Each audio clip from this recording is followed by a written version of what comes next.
how can you prevent hives, and what are some things you can do to avoid hives from breaking out?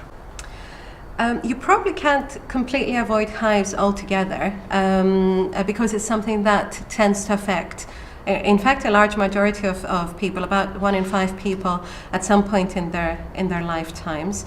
And in most cases, it could be a reaction to the common cold or something like that. So it just, as you get better, this will dissipate on its own. However, if you are someone that is a chronic sufferer of hives or urticaria, then it's important that we look into whether there is something that could be triggering it. So in certain situations it could be things like pressure, so avoiding tight clothing might be very helpful, or sweat, and knowing that in those situations it could be triggered. The other thing actually that a lot of people do mention is as food. And a lot of people come in and they say, could I be allergic to something that I'm eating? What can I just exclude from my diet to make these hives go away?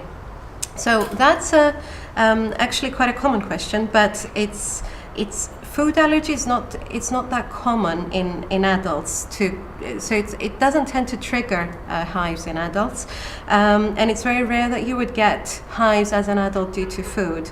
However, there are certain diets that you could follow should you choose to, and that's they're known as pseudo-allergen free diets or low pseudo-allergen diets, and you can exclude food groups that tend to cause release of histamine into the skin.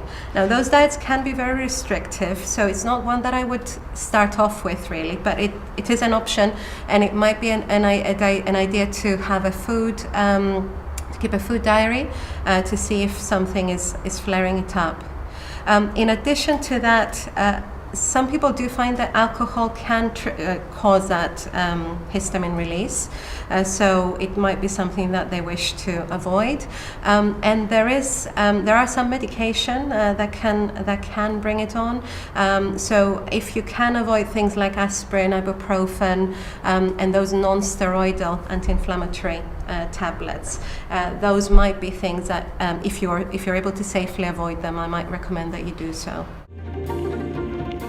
If you notice that you have any of the symptoms or the conditions that we've just discussed, we invite you to book a consultation with Miss Penelope Pratsou, where she'll be able to assess your condition and give you a treatment plan.